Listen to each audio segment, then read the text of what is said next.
Quick note to all of you listening this morning. A great many of you are getting nearer to retirement or you're already there.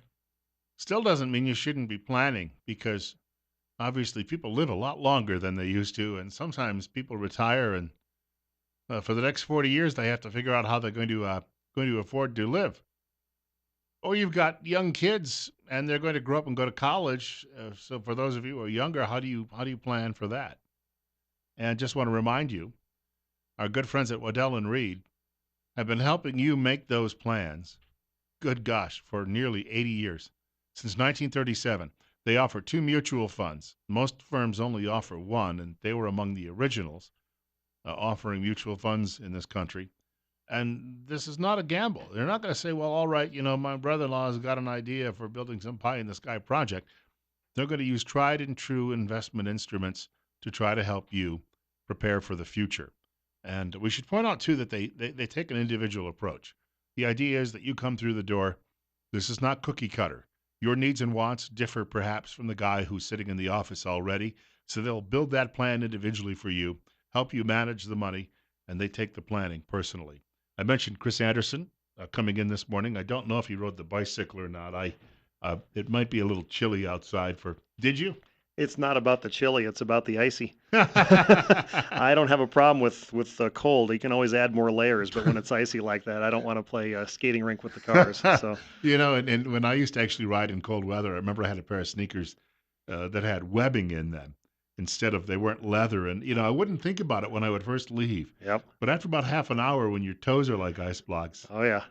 you get reminded of it. I mean, you can stay warm otherwise. Yep. The other extremities, as long as you have them covered. But welcome back, by the way. I haven't seen you in a month. Yeah, it's been a while. We kind of missed it last time, didn't we? Or we did it early, I guess, Right. because We, it's been we, we, more than did, a we, month. we Yeah, launched a week early. sure. Well, this time of year, they like to say Christmas is coming, the goose is getting fat, pleased to put a penny in the old man's hat or something like that. Yep. But Christmas is coming also means a lot of activity over Oh at the Herrett Center. boy, does it. We have a very long list of things going on at the Herrett Center.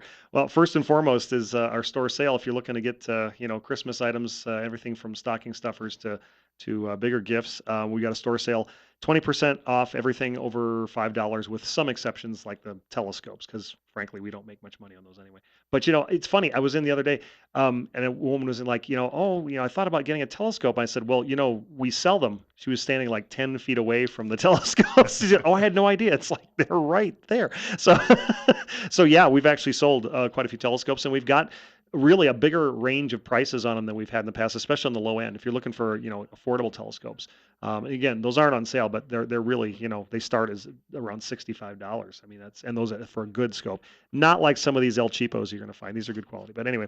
So we've got that. And of course, we've got planetarium shows, both of the Christmas and seasonal variety. And for those who aren't ready quite to jump full into Christmas yet, we've got plenty of others as well. Titans of the Ice Age, the show about the creatures that lived during the Pleistocene, is still running.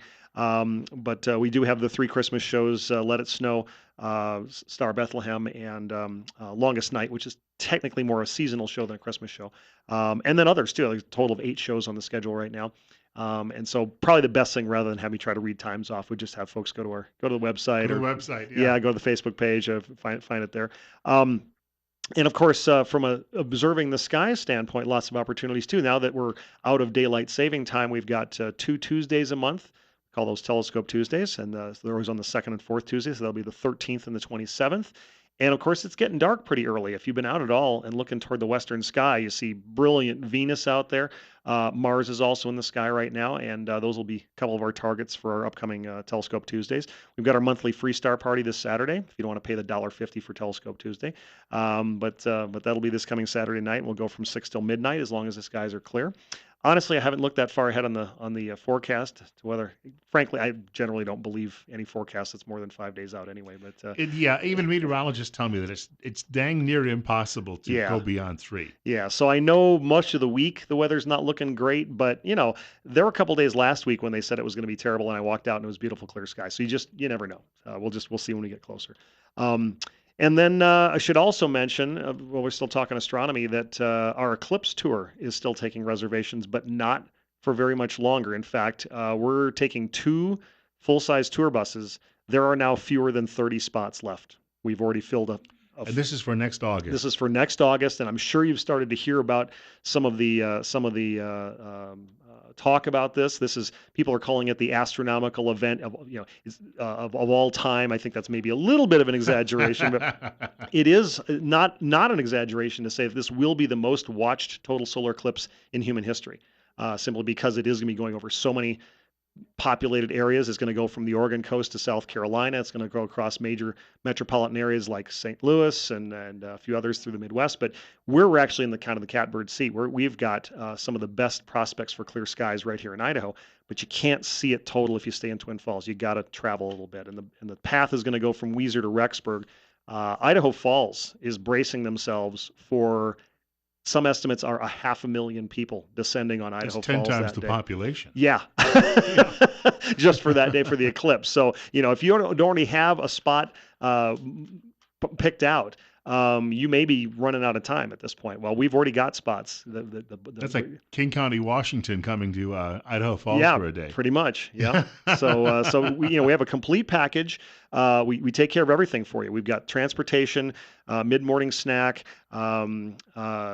shade canopies, eclipse shades for watching the partial phases, a location for you to watch the eclipse itself, and then a buffet lunch afterwards, and it's all included. And it's $85 for adults, 75 for seniors, CSI staff and faculty and students, and kids under 18. So Well, if you can stick around for a few more you minutes, I know bet. you're doing a lot of radio stations today, but I think that the boss cut you some slack, right? Have you? Yeah.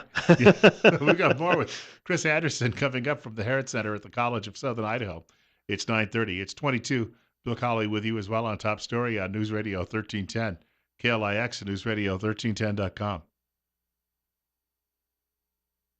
Our studio guest, Chris Anderson, is joining us from the Herrett Center at the College of Southern Idaho here in Twin Falls. And, gosh, we haven't mentioned it yet. Um, but and I don't know how school vacations work since I don't have kids in school any longer. But Christmas and New Year's both fall on a Sunday this year. So maybe there's only a week's vacation. But often what they'll do is they'll give, for travel reasons, some families want to go away. They give them a week and Sure. a half, maybe. If that be the case, a lot of people who don't travel have a lot of kids around the house. Oh yeah. And it gets cold. The kids don't want to be outside. And then after 3 days, they get bored with the toys. Sure. So what do you do with them? You take them to the planetarium. Right. Well, and for that matter, here's another strategy. Mom and dad are off playing Santa. Grandma and grandpa bring the kids over to the Herrett Center, and everybody's happy. So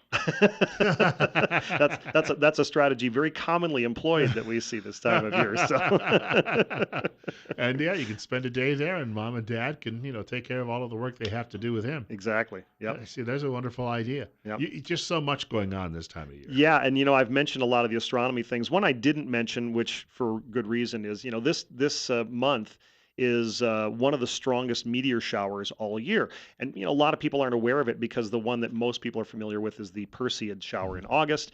It's a time of year when people are more likely to be outside after dark. It's warm, it's relatively easy to stay up late, and maybe kids don't have school the next day. That's a famous shower, but this one is actually the Geminid shower, which is a mid December shower. But because it falls during the winter months and it's colder out, and the best time to see meteors is in the really late night hours after midnight. Not as many people see it. Well, now that I've talked it up, I'll tell you that unfortunately this year it falls almost exactly on the full moon. So that means that it's going to be really hard to see the meteors with all that bright moonlight. But if you want to try anyway, the night is the night of the 13th, and in the early morning hours of the 14th is when the peak of that shower will be. So, if you happen to find yourself out anyway, sure, take a look and see if you can catch a few meteors. This shower can produce up to 120 meteors per hour, so that's roughly 2 a minute. So a little bit more than what you'd find on a typical night of just random showers. So or random meteors, I should say. And on a night like last night, once the clouds cleared out, and it even this morning when I walked out of the house, I looked up. It is so incredibly clear. Oh yeah, yeah. When the moisture falls out of the air and lands on the ground, and it's not getting in the way of the starlight for sure. So astronomers know that when a system moves through, generally right afterwards is some of the best viewing to be had. So yeah. Now, if I was really looking just on my own to do something, take a look at this. If I didn't necessarily make the planetarium, but if you can't get there, I mean, if you're out in the South Hills, for instance, you could just pull over and look at this, right? Oh, you bet. Absolutely. And, like I say, I mean, you will see some meteors pretty much any time when the sky is dark around the time of the peak of the shower. But ideally, you want to be looking in the pre dawn hours because that's when the part of the Earth that we're on is turning into the meteors themselves. So, prior to midnight, the Earth is kind of shielding us from the oncoming meteors. After midnight is when we're kind of beginning to rotate into the direction of the Earth's travel in space, and therefore you typically see more that way. But So if you're up at 4 o'clock in the morning, and there are people who are, oh yeah, yeah, you'd see it. yeah. And that's kind of the best. Some of the best times is like between about 1 and 5 a.m. So yep. And those of you who have to stay up all night long Yeah, there to you go. monitor it, Oh, well, and then there are people who work night shifts. I hear this all the time. People who work a night shift and they get a break in the middle of the night and get the chance to go out and look at the sky, and they'll often see things that a lot of folks miss because they're sleeping. So yeah, I was going to say, the people who do the shift work get the well, they wouldn't consider it the best of all worlds, that's but true. Yeah. they do get to see that now and then. And we've got a couple of other items too. I know you wanted to Yeah, mention. so if you've haven't been to the museum galleries for a while, we've actually got quite a lot for you to see. There's three new exhibits. We've got our new art gallery exhibit, which is it's a very unusual. It's what you call an installation. So it's a combination of different media. There's statuary, there's wall things on the wall. And it kind of defies description. I don't want to be, I'm trying to try to be coy here, but you really have to see it. It's well, part of it is this enormous, multicolored battleship thing. It takes up a good chunk of the room. It's quite impressively large. But there's really some other really kind of unusual and interesting stuff there too. So that's worth seeing, and that just opened. Actually, the opening reception is tomorrow. So there will be a gallery opening reception with some free refreshments if anyone wants to come check that out, starting at 7 o'clock. And then we also have two gallery exhibits. Both our Herrett Teen program, the very first one of those, has wrapped up, and the teens, the last thing they did was kind of go through our collections and sort of pick the things that, excuse me, pick the things that kind of caught their fancy. So it's a very eclectic mix of art and artifacts, and there's even a snake in a case there, obviously in a case. But it's a little bit. It's almost kind of a little bit of everything of what the Herrett Center is about, and that's kind of fun. And then just adjacent to it, we changed out the gallery that up until recently had. Sort of ethnographic specimens from Native Americans, and now it's shifted focus. It's focusing specifically on the material goods of the Plains and Great Basin people. It's called Tatankamaka, and if you remember Dances with Wolves, you might remember what Tatanka means. Means a big hairy thing with It means buffalo, exactly right, right. So yeah. yeah, so this is the buffalo culture is really what it is, and it's The only really a beautiful exhibit. If you like seeing some of these, like the breastplates and the headdresses and things like that, there's a lot of those there that are really very beautiful. And so the, the only serious role Graham Greene ever played. yeah, that's We've true. got we got more with Chris Anderson coming up from the Herrett Center in just a few minutes. Bill Colley with you as well on Top Story. It's 21 at 9:40. Our studio guest is Chris Anderson, joining us from the Herrett Center at the College of Southern Idaho, and we're talking some planetarium news. And if I can bend his ear for a few minutes, I sent him a video last week. I don't know if he had a I chance. did watch that. Yeah, Fascinating stuff. I We're just like the fact that the main character was an astrophysicist. I just like that. Yeah, and this was made in 1967, so his training would have been in the late 40s, likely, Yep. to be an astrophysicist. Which, well, actually, the movie though takes place much later on in the Yeah. future, so it would have made sense. But the thing I also thought was interesting about it, and if your listeners would have to watch it to see, but it was this sort of projection of what the future life will be. It was sort of a not as silly as Jetsons, but the sort of what will future technology bring us sort of stuff. And the thing I thought was particularly interesting was how they had this idea that there would be so many different specialized machines where now most of those machines functions would be served by a single machine, a Right, home computer. right. Instead of having the thing that just does this or just does that or just does that, it would now our computer does all of those things and many more. So But the father going in and he was making some comparisons on his computer screens with oh different, yeah. different, different, what is it, photographs and the Mm-hmm. like Yep. in his research, and you can do that today, Oh sure. obviously. Yeah. And then they have climate control of homes, which you can do from your cell phone now. Sure. Yep. And so it was made in 1967 but set in 1999. Right. And then I happened to see the movie 2010 again over the Mhm. weekend. And all of these visions, it's interesting because you can see things they got wrong, but you can also see a lot of things they got right. Yeah. And 2010, on the other hand, we're probably nowhere near that Yep. travel they envisioned in this century. Well, but you know where I suspect Clark got that date of 2010 was back during the Apollo era. There were projections that by the year 2010 we would be launching people to Mars, for example. So Right. I suspect that maybe Clark had had read that stuff and thought, oh, that'd be a good date to pick to. And I guess if the program had continued as intensely as it had in the 1960s, Oh it may yeah. well have happened. Oh yeah. Well, I mean, if you look, even in the early '70s, right after Apollo 17, there were very serious proposals about manned flights, both to Venus and Mars, not to land, but simply to fly by the planets for close approaches and then come zipping back home again.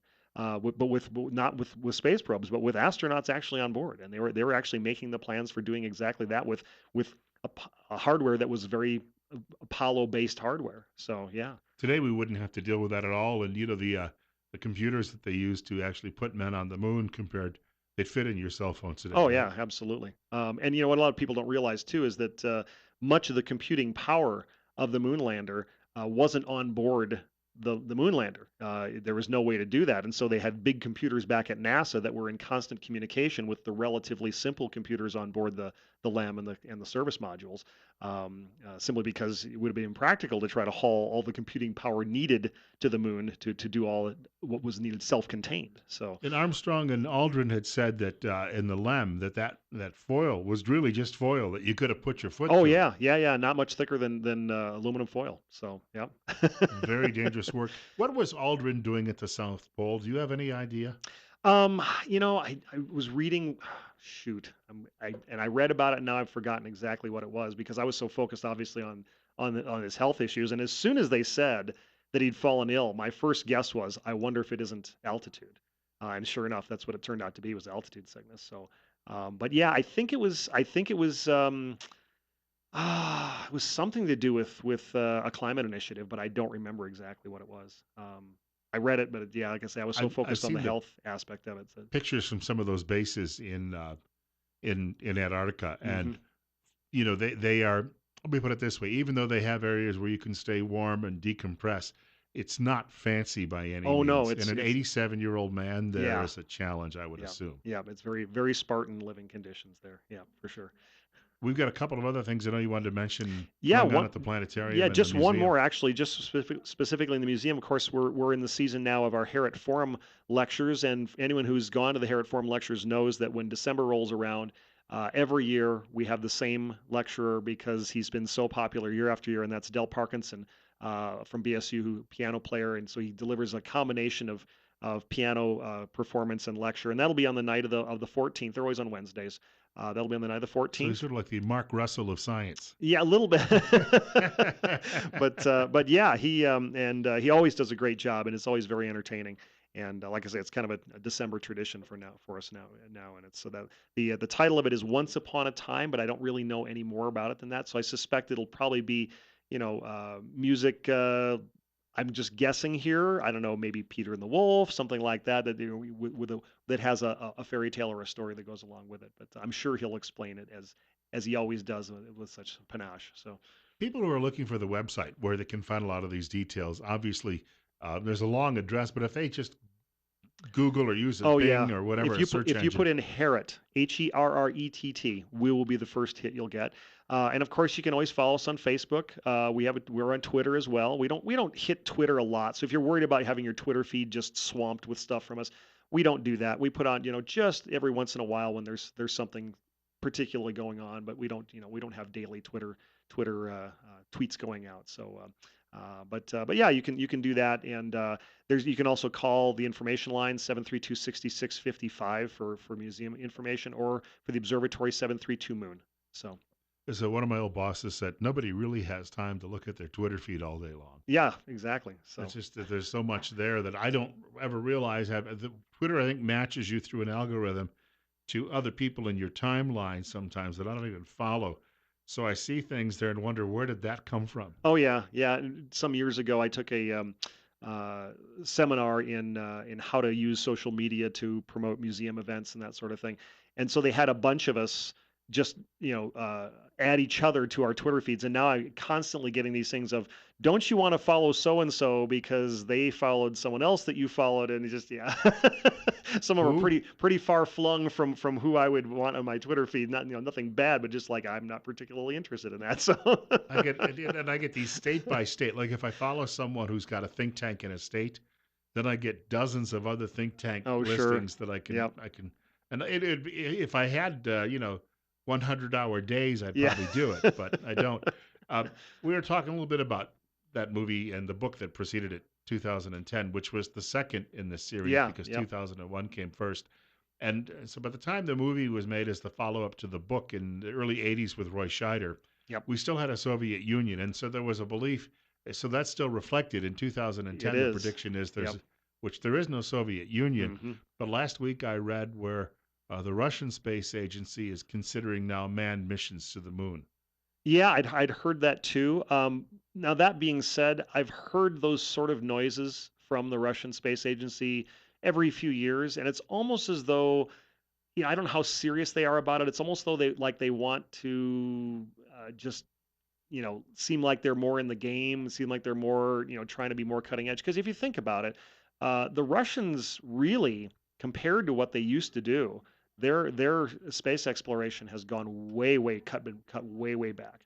And I'm sure a lot of that had to do with the economics of what happened after the fall of the Soviet Union. But most recently in the 90s, they had this very expensive Mars probe that completely and utterly failed. I mean, blew up before it even got out of Earth orbit.